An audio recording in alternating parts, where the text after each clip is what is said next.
What's going on, dudes and dudettes? Yeah, not a lot of news, and even today's video will probably be short, but that's good news for you guys. So Colin Mobley, he's a 3-star defensive end from Maryland, and he did recently commit to the USC Trojans football team, which is really cool. He looks like he's gonna be very good for USC, especially on that defensive line, and he could start soon, right away, which is what it looks like as well. And hopefully he'll end up moving up to a 4-star by the end of the year. I'll get back into what news about some other USC players about their 3- and 4-star and how good they've improved. But yes, that's good news right now for USC football. Then Pouncy, the center for the LA Chargers, he did miss the end of the year last year because of some neck issues, and luckily he was cleared to play the other day, so hopefully he'll be healthy enough to start for the Chargers this season coming up. I know I was trying to get them to draft a center just in case if he wasn't able to come back, but I guess they didn't bother signing one because they already knew he was going to be healthy enough. So at least that's the positive thing, and hopefully they can continue with that positivity going forward. Then some positivity here. Some at both NFL and NBA facilities are opening up. I think some opened up this weekend, and that was pretty cool. Some guys, I think even the Lakers, had opened up their practice facility this weekend, and then Goodell said that the NFL will be able to open up their facilities this May as well. So hopefully they're all trending in the right direction, and hopefully we could get the seasons going and finish up the NBA season and then get right into the NFL and college football season. Then also a little bit of random news came out today that head coach Anthony Lynn for the Chargers had mentioned that they did look at very hardly at Cam Newton for their quarterback for the LA Chargers. I kind of wish that he wouldn't have said, but he did. He said that they still preferred Tyrod Taylor and Easton Stick, their third string quarterback, over Cam Newton, who was an MVP in the NFL and went to a Super Bowl. So I don't know how you can really say that about Cam Newton and how you prefer 2 backups over him, which is pretty crazy in my opinion, but I don't know. We'll see. We'll try to get some more positivity going for the Chargers. So apparently, I don't know if it was a coach or someone had said that the quarterback that the Chargers recently drafted, Justin Herbert, they remind him of a young Vinny Testaverde, who I don't really remember seeing playing as much, but I knew when he came out he was pretty highly talented and lasted in the NFL for quite a bit. I think he won a Heisman in college, not 100% sure, but yeah, I mean, I would prefer him to get compared to a better quarterback than that, but I guess that's all what we can go for right now. Stupid lights going out.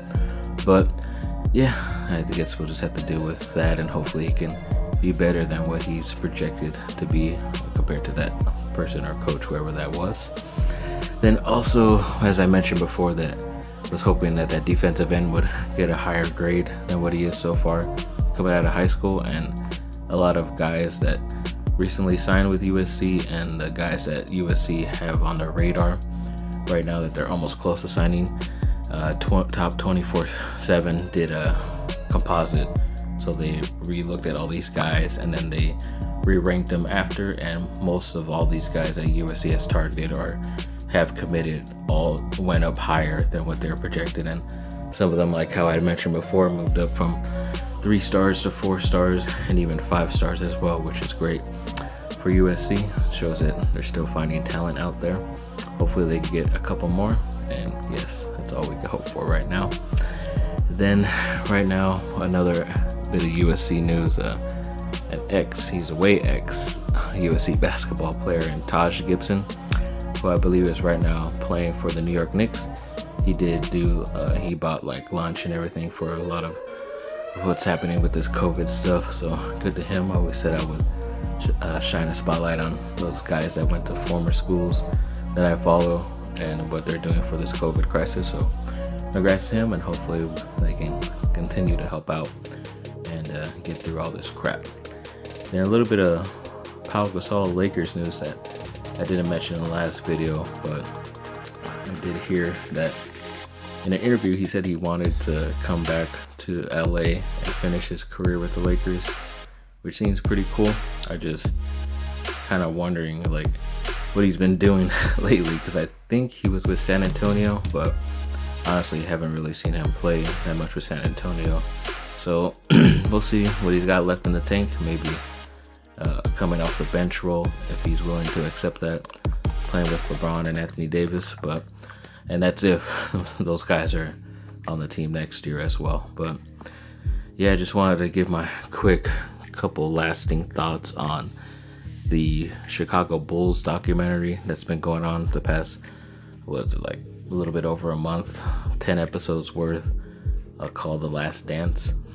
That was pretty great.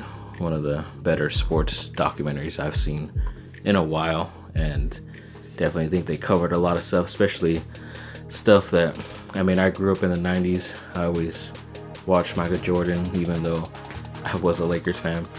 And yeah, it was just crazy to see everything else happen even prior to that as well. I thought they did a really good job going back and forth and explaining those championships and the interconnecting stories along there, and also the amount of talent he had to play against as well, and the fact that they could actually hit and push people and not get a foul call too, which is crazy. But yeah, definitely thought it was great. Definitely the GOAT. He could have won a lot more if he maybe didn't go into baseball, but if you watch the documentary, you understand those reasons as well. And you know, we'll just have to believe that they would have won more. They're one of the most dominant teams, other than, you know, the most recent Patriots teams that have been along for almost 2 decades. But yeah, congrats to everybody involved. It's great stuff. I was a little bit late to the party, but luckily, you know, I got some free live TV stuff, subscriptions, and was able to catch up on, so I'm happy about that. Thought it was great. You should also check it out. So thanks for watching, people. Like and subscribe, comment down below, let me know what y'all think. And yeah, it's like everybody, it's even a trending question on Yahoo: what is wrong with Michael Jordan's eyes? We need to take care of this guy. Usually that means there's some liver problems or something, but yes, look after this guy, and yes, fight on.